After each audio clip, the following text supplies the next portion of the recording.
I'm Camille Spencer. I am new to Kingston as well, so I'm really glad to have been welcomed into the Grand Theatre as we are finding a recuperation and a way back into performing arts. And it's been really great to come back onto a stage as all of us dancers have been doing our classes in our houses and in our rooms and in the studios in our little boxes. And so in order to create, it's meant something different, whereas coming into a space like this has been really inviting and really reassuring to me that I can create something more and bigger.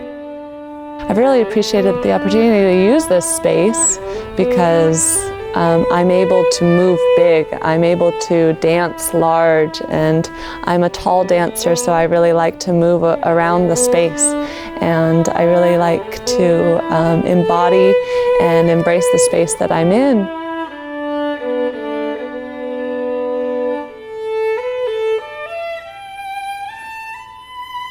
Yeah, I think something that we forget while moving in a small space is the focal points in which we are reaching out towards in our performance. And so a lot of the movement, I feel like my own personal movement has really gone very insular, and I've really done a lot of movement that comes inside and keeps myself inside, whereas this space provides that opportunity to reach out into the back of the audience. And there's nobody sitting up in the back of the audience, and so I tend to come back into myself, but coming into this space just provides that opportunity to be bigger and expand more, which then in turn I feel like really complements the movement that I like to create.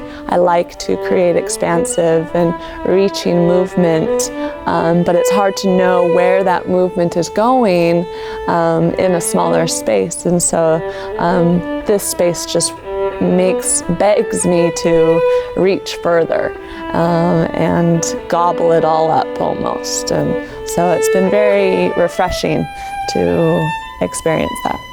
The Grand has been really wonderful in providing that opportunity for me. I've really been privileged to bring in some other collaborators this week that I have been wanting to work with for a while, and we've always been coordinating online, but in order to get in-person collaboration, that's been just a real treat. It's been really great. So on Monday, I had a dancer in Cassie Forzani. She's a student at Queen's.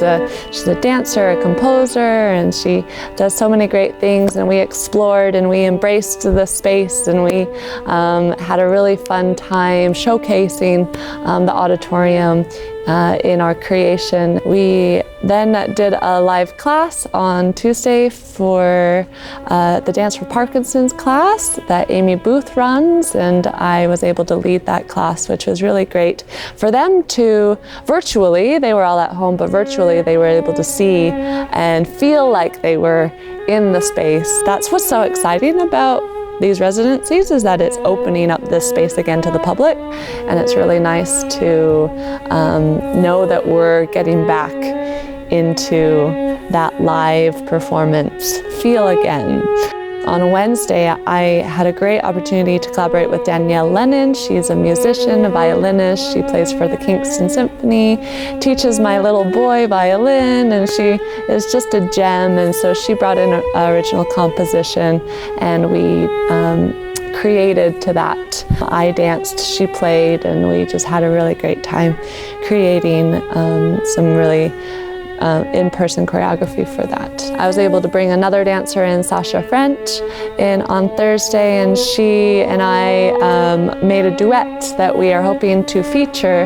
And all this work that I'm doing here this week is hopefully going to be featured next summer in a dance festival that we have going on. And so it's just one step closer to exposing the city of Kingston to more dance. And I'm really grateful for the opportunity to have been here in the space in order to create and have the time and the quiet atmosphere and the helpful hands of the lighting and the sound to think big, to think larger than just my living room.